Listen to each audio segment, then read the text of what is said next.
So hello guys, আজকে আমি নিয়ে আসলাম নতুন একটি ব্লগ। আজকে আমরা যাচ্ছি মালঞ্চ ব্রিজে। আর হ্যাঁ, এটাই কিন্তু আমার ফার্স্ট ব্লগ। আজকে ওয়েদারটা খুব সুন্দর ছিল, ওই জন্য আজকে আমরা একটু ঘুরতে বার হলাম। আর এটাই আমাদের সুন্দর গ্রামের রাস্তা, খুব সুন্দর লাগছে। বিকালে করে বন্ধুদের সাথে ঘোরার মজাটাই আলাদা। ঘুরতে তো বার হলাম, আকাশটা কিন্তু প্রচুর মেঘলা ছিল।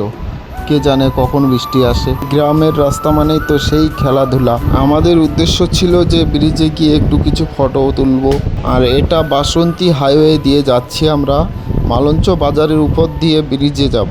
জানি না ব্লগ ভিডিওটা ভালো হচ্ছে কি না, তোমরাই বলবে ব্লগ ভিডিওটা কেমন হচ্ছে। ভিডিওটা ভালো লাগলে সাবস্ক্রাইব করে দিও। এই হলো আমাদের সুন্দর মালঞ্চ বাজার। মালঞ্চ বাজার থেকে একটুখানি গেলেই ব্রিজে চলে আসবো আমরা। ফাইনালি আমরা ব্রিজে চলে আসলাম।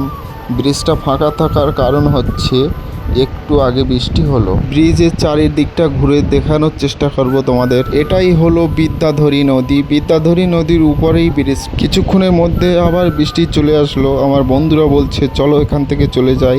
এরপরে আরও জোরে বৃষ্টি আসলে আর দাঁড়ানোর জায়গা নেই, ওই জন্য আবার ঝটপট করে বাইকটা ঘুরিয়ে আবার বাড়ির দিকে চলে আসতে লাগলাম। ভিডিওটা ভালো লাগলে লাইক সাবস্ক্রাইব করে দিও। দেখা হচ্ছে আবারও একটা পরের ভিডিওতে। ততক্ষণের জন্য টাটা।